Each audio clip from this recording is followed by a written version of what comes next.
दोस्तों आज का ये वीडियो होने वाला है VLOOKUP वर्सेस XLOOKUP।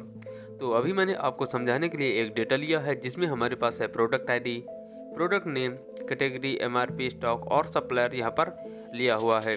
और मैं आपको दिखाने जा रहा हूँ कि आपको कौन सा फार्मूला यूज करना ज़्यादा बेहतर रहेगा, VLOOKUP या XLOOKUP। तो चलिए अभी हम सबसे पहले VLOOKUP से स्टार्ट करते हैं।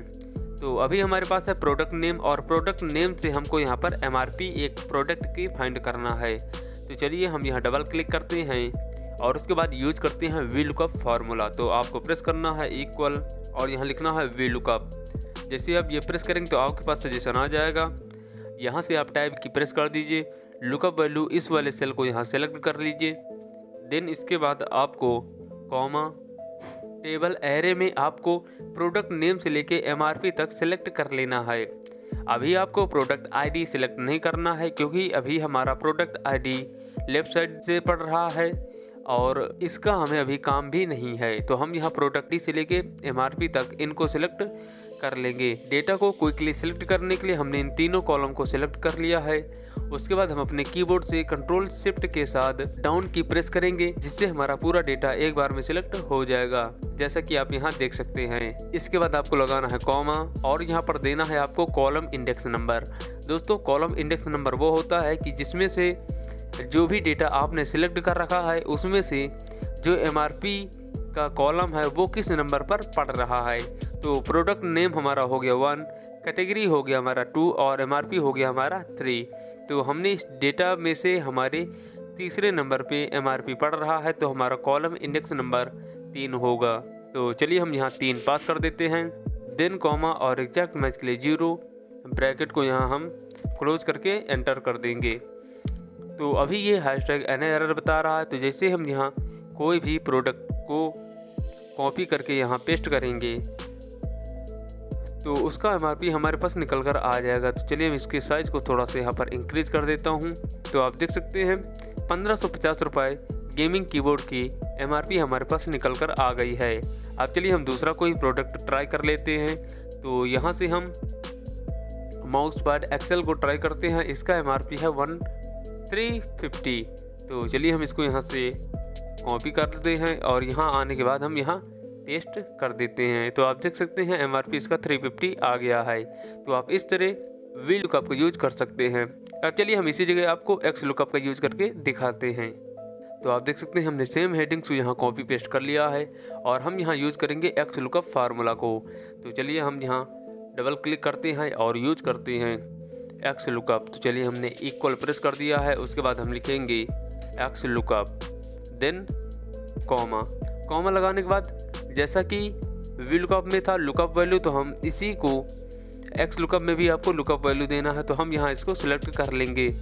देन आपको कॉमा करना है। अभी लुकअप एरे यानी कि हमारा जो ये प्रोडक्ट नेम है इसको हमें कहाँ पर देखना है। तो इन को हमें यहाँ प्रोडक्ट नेम वाले को यहाँ से हमारे देखना है। तो हम इस पूरी डेटा को यहाँ सिलेक्ट कर लेंगे। इसके लिए हम प्रेस करेंगे कंट्रोल शिफ्ट के साथ डाउन एरो तो हमारा पूरा कॉलम यहाँ सिलेक्ट हो जाएगा। देन कॉमा और इसके बाद रिटर्न एरे। हमको रिटर्न में क्या चाहिए तो अभी हमको चाहिए MRP। तो हम यहाँ से रिटर्न एरे में MRP वाले कॉलम को यहाँ से सेलेक्ट कर लेंगे। तो चलिए हम इसको यहाँ सेलेक्ट कर लेते हैं और उसके बाद इसको हम यहाँ से ब्रैकेट क्लोज करके एंटर करते हैं। तो अभी आप देख सकते हैं ये हमारा हैशटैग एरर आ रहा है। लेकिन जैसे ही हम इसमें कोई ऐसा प्रोडक्ट कॉपी करके डालते हैं जो कि हमारे इसमें अवेलेबल है तो आप देख सकते हैं ये 5699 रुपये इसकी MRP निकल कर आ गई है। तो चलिए अब हम बताते हैं कैसे आप इनमें जो हैशटैग एरर आता है, जैसे हम इसको यहाँ से डिलीट करते हैं तो ये जो हैशटैग एरर आया है और ये आया है तो इनको हम कैसे सॉल्व कर सकते हैं। और उसके बाद आप खुद बताइएगा कि आपके लिए कौन सा फार्मूला ज़्यादा बेहतर रहेगा। तो इसको समझाने के लिए मैंने यहाँ पर लिया है प्रोडक्ट आईडी कि हम यहाँ पर कोई प्रोडक्ट आईडी डालें तो उसका सप्लायर आ जाना चाहिए। तो पहले की तरह हम इस्तेमाल करेंगे VLOOKUP का। तो हम एरर्स को सॉल्व करने के लिए VLOOKUP के साथ यूज करते हैं इफ एरर फार्मूला का। तो चलिए हम यहाँ लिख देते हैं इक्वल इफ एरर देन आपको टाइप की प्रेस कर देना है। अब इफ एरर के अंदर आपको VLOOKUP फार्मूला का यूज करना है। तो चलिए हम ये लिखते हैं VLOOKUP, देन टैब की लुकअप वैल्यू हम इस वाले सेल को दे देंगे, देन कॉमा टेबल एरे में प्रोडक्ट आईडी से लेके आपको सप्लायर तक पूरा सिलेक्ट करना है। तो इसके लिए एक बार इस प्रोडक्ट आईडी पर क्लिक कर दीजिए, उसके बाद कंट्रोल शिफ्ट के साथ एक बार राइट की प्रेस कर दीजिए और उसके बाद डाउन की प्रेस कर दीजिए, जिससे आपका पूरा डेटा एक बार में सिलेक्ट हो जाएगा। देन इसके बाद कॉमा और हमने इस डेटा में से हमारा सप्लायर किस कॉलम इंडेक्स नंबर पर पड़ रहा है। तो प्रोडक्ट आईडी हो गया 1, product name 2, category 3, MRP 4, stock 5 और सप्लायर हो गया हमारा 6 नंबर पे। तो हम यहाँ 6 पास कर देंगे, देन कॉमा एग्जैक्ट मैच के लिए 0 और यहाँ आपको एक बार ब्रैकेट क्लोज करना है और उसके बाद एक बार आपको यहाँ कॉमा लगाना है। तो अभी आप देख सकते हैं अभी हम हैं यहाँ वैल्यू के अंदर, तो अभी ये आपका हाईलाइट नहीं होगा, लेकिन जैसे ही हम यहाँ पर कॉमा लगाते हैं तो देख सकते हैं ये हमारा हाईलाइट हो गया है वैल्यू इफ़ एरर। तो डबल इन्वर्टेड कॉमा के अंदर आप जो भी लिखना चाहें वो लिख सकते हैं। तो चलिए हम डबल इन्वर्टेड कॉमा ओपन करते हैं और यहाँ लिख देते हैं नॉट फाउंड। तो चलिए मैं स्पेलिंग को बिल्कुल करेक्ट कर लेता हूँ और एक बार फिर से आपको ब्रैकेट क्लोज कर देना है और यहाँ से एंटर। तो आप देख सकते हैं अभी हमने कोई भी प्रोडक्ट आईडी नहीं डाली है, इसलिए ये नॉट फाउंड बता रहा है। लेकिन इसके पहले जैसे हमने इसमें आपको दिखाया था कि अगर आप कोई भी नहीं प्रोडक्ट नेम डालते तो आपको ये #NA एरर दिखाता है, लेकिन जैसे हम इसमें कोई भी प्रोडक्ट नेम डालते हैं तो उसका MRP आपको शो करेगा। तो इसी तरह के एरर को सॉल्व करने के लिए हमने VLOOKUP के साथ इफ एरर फार्मूला का यूज किया है, यहाँ आप देख सकते हैं।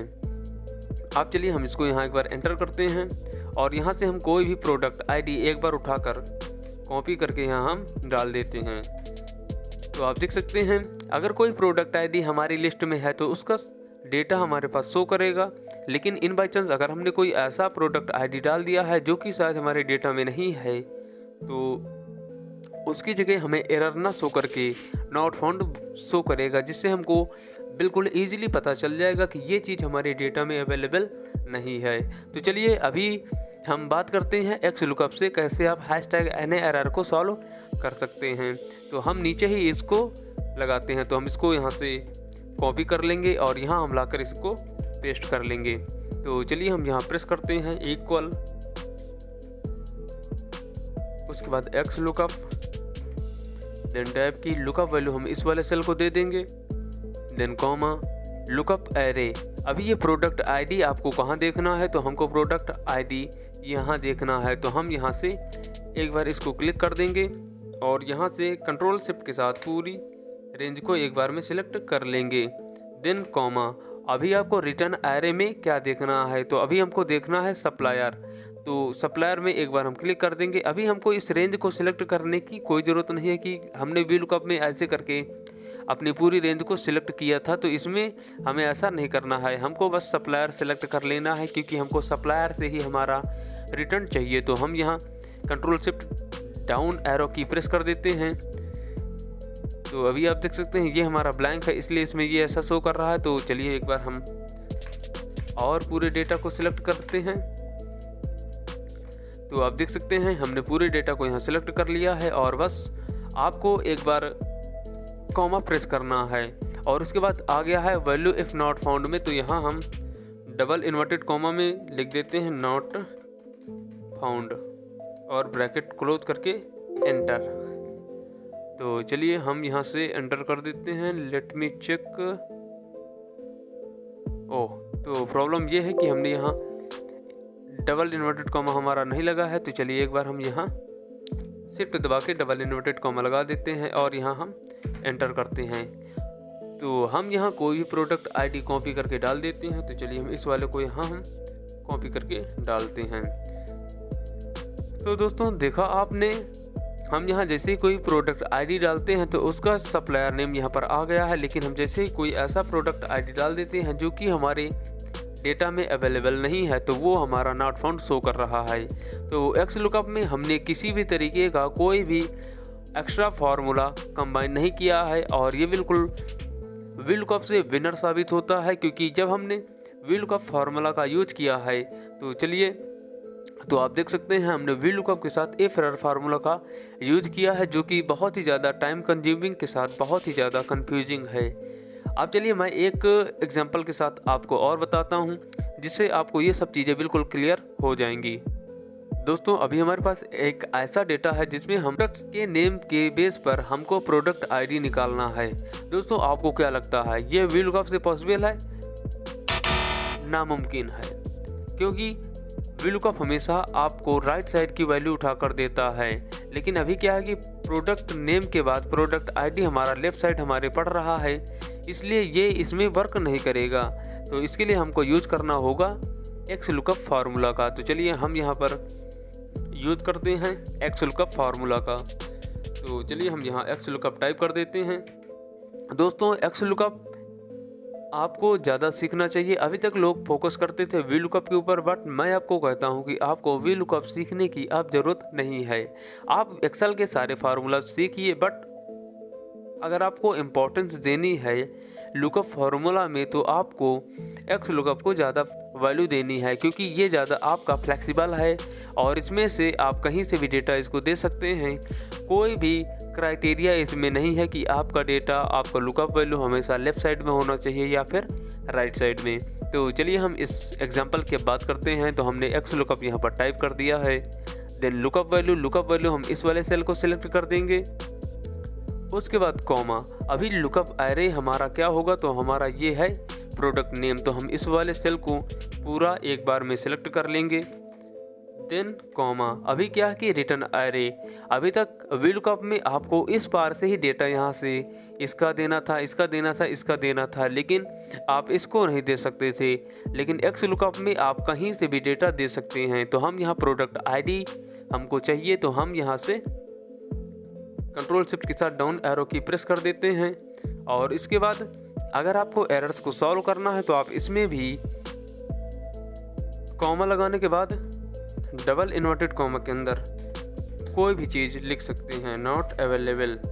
तो चलिए हमने लिख दिया है नॉट अवेलेबल और double inverted comma close, bracket close और एंटर। तो आप देख सकते हैं ये नॉट अवेलेबल अभी आ रहा है, लेकिन हम जैसे ही कोई प्रोडक्ट नेम यहाँ पर डालते हैं तो उसका प्रोडक्ट आईडी हमारे पास आ गया है। सो दोस्तों, VLOOKUP से XLOOKUP विनर साबित हुआ इस एग्जाम्पल में। और दोस्तों, इस एग्जाम्पल में नहीं, VLOOKUP से XLOOKUP हमेशा विनर साबित होता है।